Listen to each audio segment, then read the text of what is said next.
Okay.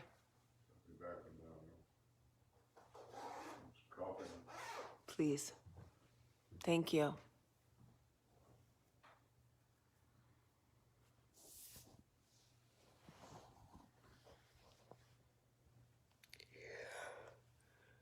Good morning.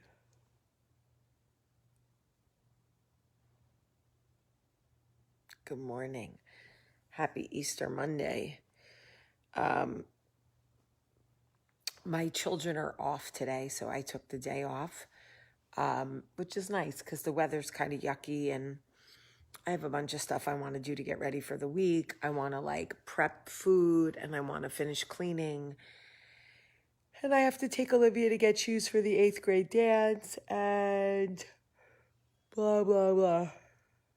So,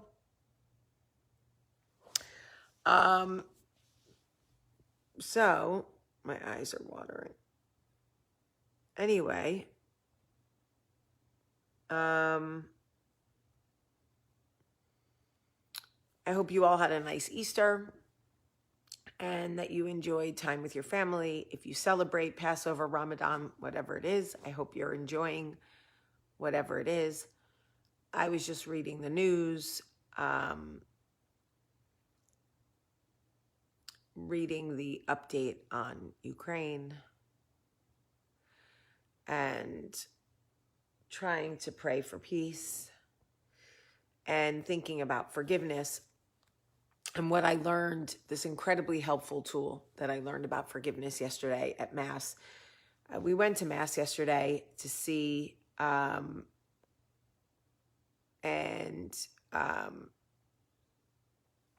to see Father Bob. And so we went to his new church and went to Mass, and he talked about forgiveness. And, there are very few, well, that's not true. It's not to say that there are very few lessons for me to learn at this point because I'm always learning. But I feel like I have really studied forgiveness. I have spent a lot of time thinking about forgiveness. I've spent a lot of time working on forgiveness. And there are certain people that I just cannot figure out why we can't get on the same page when it comes to forgiveness. Why do I reject the idea of forgiving certain people? Why is it so hard for me? And Bobby said something in his homily yesterday that really struck me. He said, not all forgiveness requires a conversation. Not all forgiveness requires you to let someone know they have been forgiven, because more oftentimes than not, the conversation that you have to have with someone about forgiving them or letting them know they've been forgiven or whatever is what is stopping you from forgiving them. And I thought to myself, wow, that is really, really true, especially for me. My preconceived notion that I am required to have a conversation with someone about why they are being forgiven or that I have forgiven them a lot of times is the reason I don't do the work to forgive them, because I don't want to have that conversation. I don't want to drudge up things that happened 35 years ago. I don't want to talk again about ways that I have felt hurt or betrayed or whatever. And what he was saying was forgiveness is for us. It is to set us free. It is to release the poison we are holding on to in the name of other people. Forgiveness does not require a conversation or explanation. You can choose to forgive someone and just work on that for yourself and never say a word. And just know that you have forgiven them and you don't have to tell them.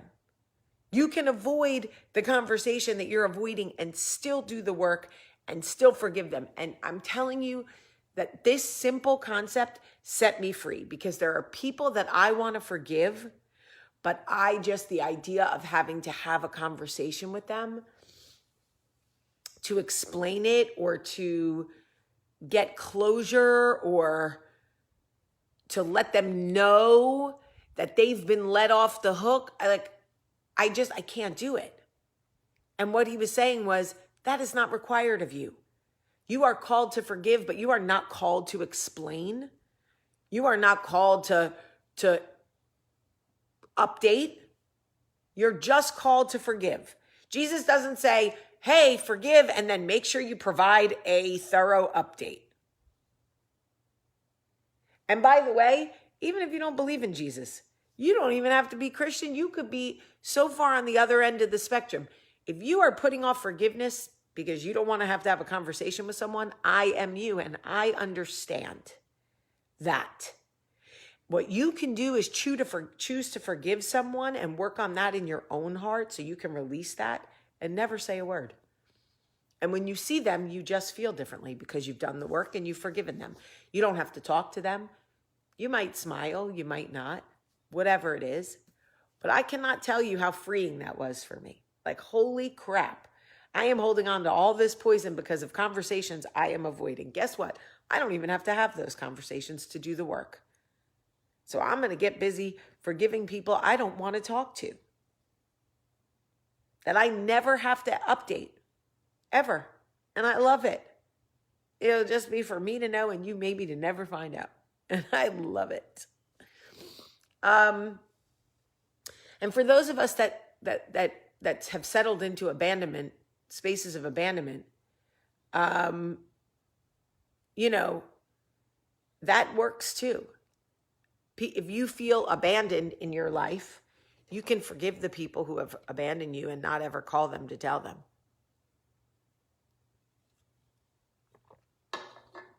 Just a thought. Just a thought. Happy birthday, Marcia. The other thing I wanted to tell you is I learned this mind trick. They say that if you think about something, anything, for 17 seconds, and I can't remember the man's name who invented this, but you could look it up. If you think about anything for 17 seconds, it will spawn another thought in that feeling. So if you think negatively for 17 seconds, it will spawn another negative thought. If you think positively about something for 17 seconds, it will spawn another thought that elicits that emotion. So I tried it. I went back to a core memory of mine, a barbecue that we had in New Jersey when all of my parents' friends were there. The sun was shining. We were playing with water guns. And I literally just sat there and thought about it for 17 seconds. And it's true. Your brain then moves on to another core memory. Your brain moves on to another memory that elicits the same warm and fuzzy reaction. At least it worked for me. So I say this to say that if you are in a funk or you are struggling, if you can switch your thought, go to a core memory, something easy that you can replay. Think about the way it felt, the way it smelled, the way the music that was playing, the things people were talking about, whatever that is. And think about it for 17 seconds. Your brain will switch over to positive thinking. It will just flip. And you will just have consistent positive thoughts. So I wanted to just share that with you. I don't know why 17 seconds is the magic number, but it is for this trick. So try it today. Pick a core memory, something that you can remember from when you were young, something that made you happy, and literally set a timer on your phone and just think about it. And it's going to feel long. It's going to feel long because I did it and I was like, damn, 17 seconds feels long. But stick with it. Stick with it and push the negative thoughts out. So anyway, I just wanted to share this with you. And maybe you could share this video with someone you love. You can share it on your page and say a freeing thought about forgiveness. I think a lot of people will appreciate hearing this because so many of us resist forgiveness because we are avoiding the conversations we don't want to have. And now we understand that we can do the work to forgive and we don't have to have the conversations. We are not required to update people and let them know they've been forgiven. And that is glorious. So if you would, please share this video or tag somebody that you think might appreciate it. I love you guys very much, very much. And I made that balsamic vinaigrette yesterday and took it to my mother-in-law's, and the dressing is so delicious. And last night I was trying to show it to Courtney because I was showing off my delicious homemade dressing, and I dropped the jar and it shattered and everything went everywhere. Boo, hiss, boo. So now I have to make it again. I love you guys so much, and I hope that you have a beautiful, beautiful day.